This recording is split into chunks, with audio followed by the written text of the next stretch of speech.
Tidak ada yang lebih unggul dari siapapun. Kalau pohon kelapa tinggi, jangan dibilang dia lebih tinggi daripada pohon yang lain. Karena pohon kelapa ya begitu itu, pohon yang lain ya begitu itu. Demikian juga Tejo.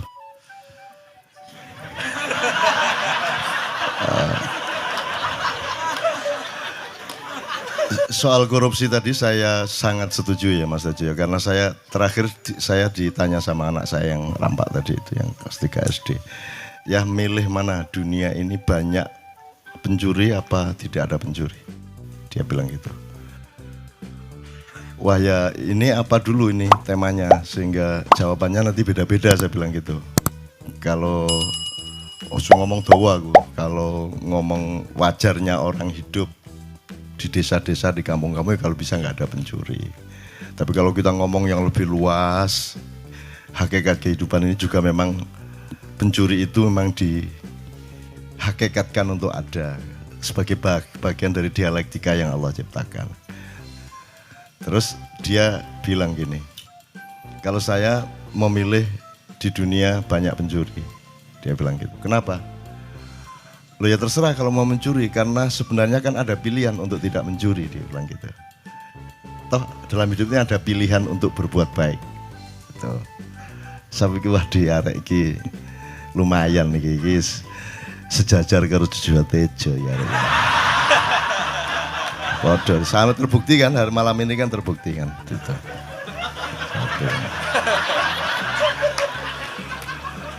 Di padakno karo KPK.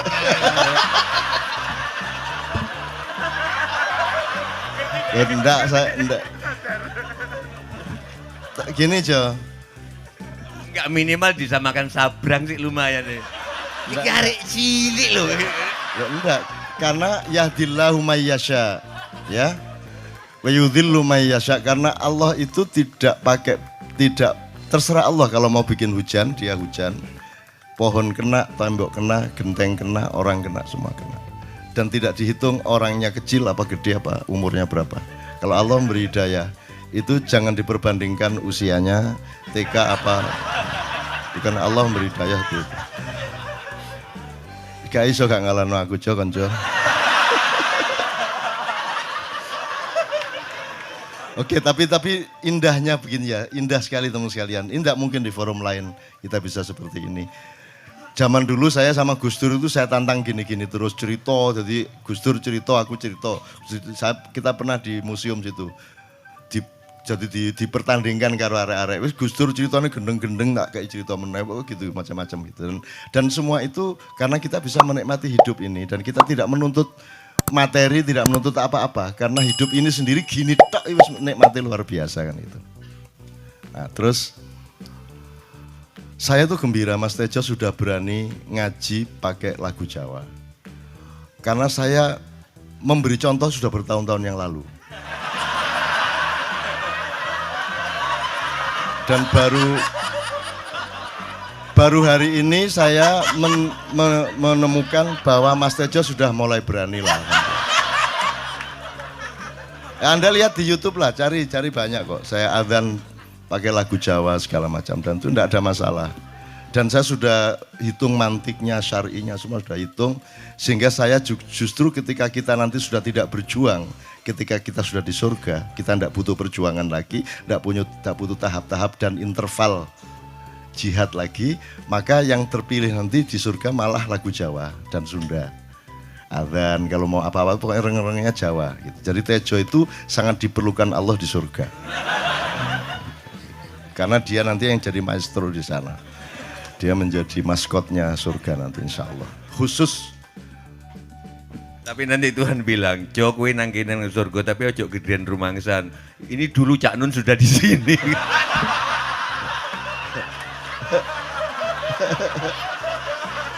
Terus aku kondo nang Tuhan asu ya.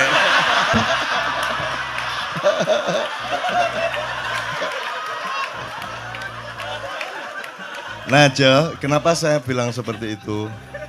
Saya tidak akan praktek lah, saya tidak akan memperbandingkan vokal saya dengan vokalnya Jojo Tejo. Karena saya pasti kalah kan gitu.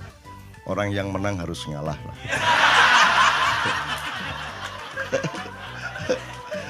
Tapi saya ingin katakan sama dia, pencapaiannya lain Tejo.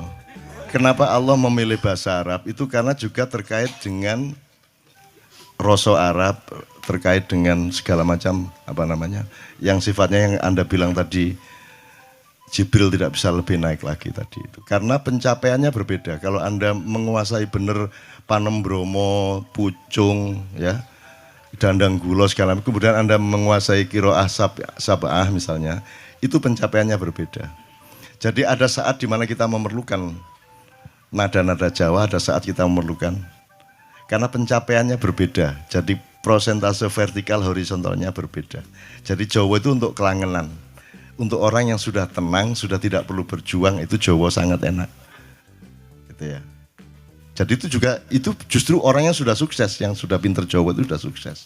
Nah, orang yang masih berjuang ini masih pakai Arab, bukan terpengaruh Arab, tapi metode sosialnya harus pakai itu, karena yang di depan saya ini orang-orang yang terdidiknya Islam itu sama dengan Arab, dan saya tidak ingin menghilangkan Arab. Tidak harus Arab, tapi juga tidak harus tidak Arab. Ini harus dipegang. Jangan mentang-mentang kalau oh, kan ini Arab bukan Islam. Iya, tapi juga Islam tidak mesti Islam tidak mesti Arab. Tapi jangan terus Arab itu pasti bukan Islam. Unsur Arab tetap ada, unsur Jawa tetap ada, unsur apapun tetap ada. Gitu loh. Makanya Allah memilih bahasa Arab untuk menjadi firman-Nya kepada Muhammad, dan tidak memilih Tejo untuk jadi nabi terakhir. Engko lak gak sido dakwah nyanyi ngono gak itu. Jadi memang ada berbeda, tapi tidak masalah karena saya misalnya gini aja. Misalnya saya yang terkait salatu wassalamu alaik gitu ya. Saya tidak mungkin memakai Jawa karena mereka belum siap secara budaya. Karena mereka perangkat musikalitasnya berdasarkan budaya mereka, perangkat musikalitasnya yang bisa mengantarkan mereka naik itu harus pakai tradisi itu. Gitu ya. Meskipun saya membuka diri dan membuka semua orang lain untuk bertukar-tukar, tidak ada masalah. Makanya yang terakhir-terakhir kan banyak pendeta-pendeta datang, kan saya suguhi dengan Kiai Kanjeng Sholatullah, kan selalu. Sing lagu, ada lagi yang lagu gereja yang sing Gloria apa kok? Jo, sing apa? Sing piye guys? Kalau Natal itu yang iya, oh iya, yang pakai bayana, bukan sing iki lho. Na na ni na na ni na na na na na ni na na na na na na na na na ni na itu kan salatun minallah wa alfasalam alal Mustafa Ahmad Syarifil Maqam. Itu kita menyesuaikan diri, bukan menunjukkan diri. Jadi sudah dilakukan sekian tahun yang lalu. Iya. Ngono lho Rek. Kita ini melayani. Pengumuman ya. Nek di ono pacare ya. Kowe arep nang ndi nang pengajian? Walah, itu pengajian itu Cak Nun sudah melakukan itu 20 tahun yang lalu. Yes. Itu teman sekalian, enggak, soal pencapaian tadi memang berbeda. Jadi saya tidak mengatakan mana lebih unggul, tapi pencapaian rasa Arab, bahwa Arab Saudi sekarang kayak gitu itu masalah lain. Tapi bahwa pencapaian struktur nada Arab berbeda dengan pencapaian struktur nada Jawa, apalagi dengan Barat. Kalau Barat kan enggak bisa banyak yang bisa. Kalau pas itu tadi bisa. Tapi kalau misalnya Indonesia tanah air itu kan lagu Arab, lagu Barat. Itu kan kalau untuk ngimami kan gak enak. Bismillahirrahmanirrahim. Alhamdulillahirabbil alamin. Arrahmanirrahim. Maliki yaumiddin. Iya. Gak enak blas. Tapi kalau Jawa, karena Jawa tidak terikat dengan ideologi nada Barat, maka Jawa kan kalau Timur itu kan tidak ada barbar sebenarnya. Di Timur kan Tejo tahu persis bahwa Timur itu begitu membuka diri. Musiknya bisa 4/4, lagunya 3/4. Dan itu di Timur eksplorasinya luar biasa. Jadi kalau lagu Sunda, lagu Jawa dipakai untuk ngimami bagus banget. Apalagi yang ngimami imam besar Syekh Al-Mutawakil Sujiwo Tejo. Mutafakun alaih. Yang mutafakun itu artinya orang bersepakat atas dia, gitu ya. Jadi jangan dijadikan mitos bahwa mutafakun alaih itu harus perawi-perawi hadis saja. Apapun saja, siapapun saja yang kita bersepakat dan mantap dengan kebenaran yang dia bawa berarti mutafakun alaih, kan begitu Ustaz? Itu. Kecuali yang baku kayak sallallahu alaihi wasallam itu enggak bisa dipakai yang lain. Itu kenapa? Karena kita ingin jimat kita ini utuh pada Rasulullah, karena Rasulullah itu pusaka hidup kita, kan gitu. Itu jangan dikurangi lah gitu, jangan ditambahi, jangan dikurangi gitu. Ojo terus sujo tejo sallallahu alaihi wasallam, ya gak enak ya, gitu. Oke. Soal Novia enggak berkomentar saya. Oke, soal situ kita tejo ini memang lananging jagat ya. Dia memang oleh Allah itu diberi anugerah luar biasa gitu. Tapi saya ingin mengingatkan Anda ada satu hal yang terakhir yang ini sebelum jam 3 teman-teman sekalian. Tadi kan saya sudah ngomong mengenai informasi dari Allah dan itu mulai hari ini mulai Anda bersyukur lah. Kalau enggak karena Allah kasih tahu kita enggak tahu loh. Makanya nama Allah saja itu kalau kita enggak dikasih tahu kan kita enggak tahu. Dan pada hakikatnya Allah tidak bernama. Seperti Jotejo tadi sebenarnya ingin mengatakan kepada kita bahwa logika iman tadi loh. Jadi wong ini nek wis ndek kono iku wis gimana ya? Saya ngomong akal segala macam itu karena Anda masih pada posisi berjuang. Maka bekal utama Anda adalah akal. Selama berjuang di dunia, hanya orang Jawa kemudian yang punya teori mukswa. Tolong dijelasin, mukswa itu apa? Misalnya ada informasi secara kebatinan, Nyai Roro Kidul itu sebenarnya adalah manusia yang muksa. Sekitar 2 milenium yang lalu, upamanya gitu ya. Itu kan tidak bisa dibuktikan juga, tidak bisa diperlukan juga. Tinggal kamu ambil maknanya. Jadi kalau ada informasi apa-apa teman sekalian, jangan lantas terseret untuk membenarkan atau menyalahkan. Nanti dulu tuh kita ambil aja manfaatnya. Misalnya Nabi Khidir. Khidir itu anak siapa? Enggak tahu toh. Bapaknya sopo gak ngerti. Punya istri apa tidak enggak tahu. Ya toh lahirnya di mana enggak tahu. Dia orang Arab apa Persia apa Afrika enggak tahu kan? Apa orang Jawa, orang Sunda, enggak tahu kan? Nah, itu enggak usah diperdebatkan. Jangan terus bersikap akademis, kognitif terus. Khidir itu ambil namanya aja lah. Yang penting ada kehadiran. Di dalam dirimu itu selalu ada kehadiran Allah. Karena semua itu tajallillah. Semua itu tajallullah. Semua itu Allah bertajalli. Lihat Tejo, ingat Allah. Cuman ketika ingat Allah, aku ndak ingat Tejo. Gimana ya? Ono ae kira. Salah enggak diam-diam dhewe tak balik. Enggak, tapi mungkin soal itu Cak, yang soal bahwa itu tak mungkin tak jelas melihat tembang ini, sorry minta waktu 3 menitan. Jadi gini, seluruh kata-kata saya setuju Cak Nun tadi, sepulang dari sini nggak usah diingat-ingat, nggak usah menurut Cak Nun, menurut Tejo, menurut Mas Kamba, menurut Adi, tapi mendefinisikan menurut kalian sendiri. Karena seluruh apa yang kita katakan menurut orang Jawa itu adalah sampah. Habis ini kita udah ini omong seluruh omongan ini jadi sampah, yang bisa membuat itu tidak jadi sampah adalah interpretasi masing-masing pribadi. Jadi gini. Lang-langing driya lang-lang ramyon lengkang.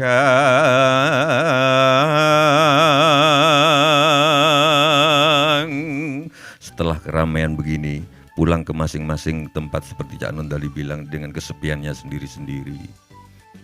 Sinongwati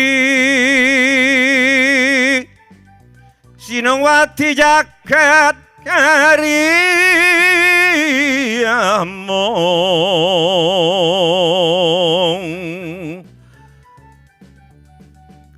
Kalian masing-masing yang setelah menganggap ini sampah di lautan pertanyaan, lautan penjelasan akan mendapatkan mutiaranya sendiri-sendiri, Fidel Castro-nya sendiri-sendiri.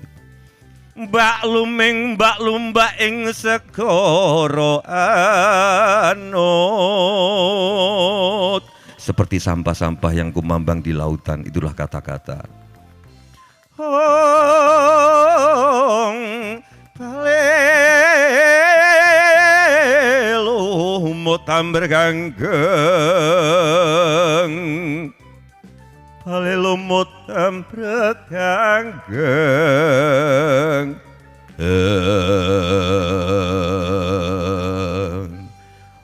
mohon maaf, saya setuju Cak Nun, mungkin pencapaian beda-beda tiap bahasa. Mungkin Cak Nun tidak menggunakan Jawa karena menganggap bahwa teman-teman orang masyarakat Indonesia terlalu banyak pengaruh Arab, tidak siap untuk pakai Jawa. Tetapi nggak tahu Cak Nun, saya selama ini sering dikasih pengertian bahwa Bismillahirrahmanirrahim dengan nada itu adalah dengan nama Allah yang Maha Pengasih lagi Maha Penyayang. Tetapi setelah saya nadakan Jawa, ngucapin Bismillah saya dengan rasa Jawa, sorry, ternyata bagi saya Tuhan bukanlah raja dengan kasih sayang. Setelah saya jawakan lagunya yang saya rasakan, Tuhan adalah kasih sayang yang meraja. Jadi bukan sesuatu zat yang dilengkapi dengan kasih dan sayang, tapi kasih sayang itu sendirilah Tuhan bagi saya. Karena itu mungkin ya ojo mbok tiru, aku wis gak sholat mbuh pirang tahun nih. Aku terakhir sholat di rumahnya Mas Kamba di Jeddah. Karena seminggu tinggal di sana aku nggak ngerti mau ngapain. Ya udah akibatnya tanya Fatin mana istrinya. Oh, aku mau subuh aku ngapain? Ya aku sholat itu. Di kamar dikasih sajadah, ngopo sajadah gitu. Ya habis itu aku nggak sholat lagi. Tapi mungkin kalau yang kalian sebut tajalli, siapa tahu ketika aku gini, siapa tahu ketika aku ngerokok, siapa tahu ketika kecelakaan sama Cak Nun, tapi dalam hatiku adalah innama amurhu idza arada syai'an an yaqula lahu kun fayakun. Siapa tahu itu terus yang aku ucapkan. Siapa tahu al-ikhlas terus yang aku ucapkan. Kalian nggak tahu. Tapi saya setiap kali ketemu Cak Nun kelihatannya ngeledek, tapi mungkin aku berharap kalian bisa merasakan sebetulnya bukan itu. Ya acting, tapi aku sayang. Beliau ini banyak musuhnya, banyak yang sinis ke dia. Tapi aku oke. Dan aku hadir ke sini bukan tanpa risiko di kalangan beberapa teman. Oke Cak Nun, terima kasih. Mudah-mudahan dan saya minta doanya ke teman-teman saya mau ngamen di Kairo.